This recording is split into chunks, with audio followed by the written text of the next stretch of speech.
Hi everyone, welcome back. At the moment, my wife and I, we're living in the city of Johannesburg in South Africa. And it is one of the cities of the world that has the highest crime rate.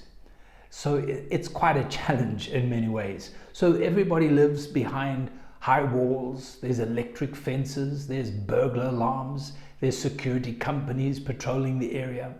You find that when you get in your motor car to go down to the mall or to go do your shopping, that you're watchful when you're driving, you're always looking around, being aware of your environment. Somehow it gets into the system and you develop a sensitivity to what's happening around about you. And that it's not a fear. I'm sure some people live in fear, but it's not a fear, but there's a watchfulness that we need to develop in this environment. But it's the same in our relationship with God and our Christian life. We're not called to be fearful of the enemy, but Paul says we must be wise about his devices, his schemes.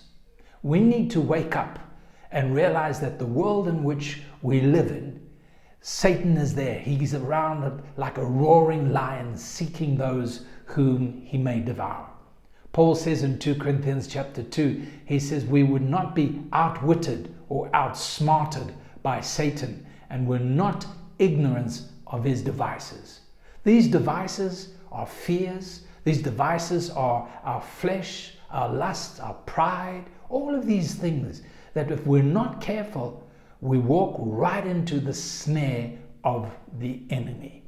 And he is a skilled hunter. He is someone that knows how to entrap the saints. He's not trying to destroy us. That's not his goal. He wants to destroy our faith. So we need to be careful how we walk. Paul says, do not give the enemy a foothold. We need to be aware of our situation and our relationships with people, in our families, in the church, where we work. Paul says in Ephesians chapter 6, put on the whole armor of God, that you may be able to stand against the wiles, the trickery of the devil. So we need to have this attitude of caution. We need to have this attitude of wisdom. We need to walk circumspectly, carefully, but we're not in fear because we know that God's hand is upon us.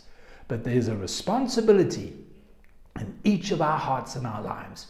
We need to take care, to be wise and not allow the enemy to have his way and to have a foothold. We need the Lord to help us. God bless you.